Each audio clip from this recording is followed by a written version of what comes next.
Hi, I'm Paul from Find My Footwear, and today we're looking at two shoes from Hoka, the Hoka Arahi 7 and the new Hoka Arahi 8.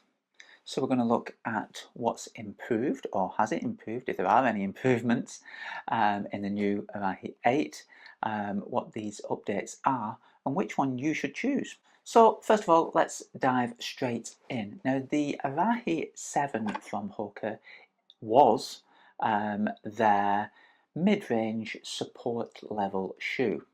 The Arahi 8 is the update to that shoe, and the main differences come in terms of the cushioning and the support.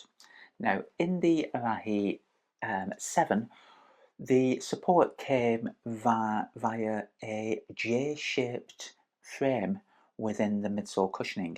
That midsole cushioning is a compression molded EVA material, and the J-frame essentially is a firmer section of EVA around this section here. It creates the letter J. It's kind of hard to pick out, but you can just about see a seam here where the firmer material is kind of inserted into the midsole stack. So this creates a firmer, denser section on the medial side of the shoe and a little bit on the lateral side of the heel. In the centre of the shoe is the softer compression molded EVA midsole. The idea is your foot sinks into the centre of that frame and that stabilises it. It does essentially create a medial posting that's extended quite a way through, all the way through the arch towards the front third of the foot on the medial side, and it does do a reasonable job of support. One thing that I felt it lacked was the J-frame didn't run the entire height of the medial side of the shoe, so I don't know if you can see close up here, but this top section, about a finger width of the shoe, that was a slightly softer top layer, if you like.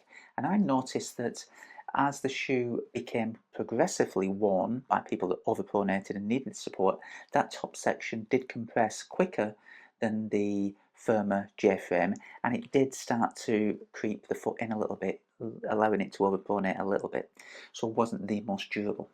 Now, in the Arahi 8, we've changed to a H-shaped frame. Now it's a little bit more tricky to see. The H frame was used in the Gaviota 5. Now, essentially, if you kind of go back to the principle of the J in the Arahi 7, the H frame is a firmer section of compression molded EVA. It runs down both the lateral and medial side of the shoe and through the middle. That creates a little bit more torsional rigidity. It does create a more posted kind of feel to the shoe, and essentially it works all the better for it. It works much more controlling in terms of providing support and stability, and in terms of video gait analysis in my store, I've seen a great improvement from the Arahi 7 compared to the Arahi 8. Up a few millimetres in terms of cushioning as well. Still a compression molded EVA midsole, so not the most responsive feel to the cushioning, but the Arahi 8 does feel a little bit softer, it does feel more balanced, and it does feel more stable. So for me, it is a much improved ride over the 7. The 7 also, I think, tended to have a little bit of a slappy feel to it.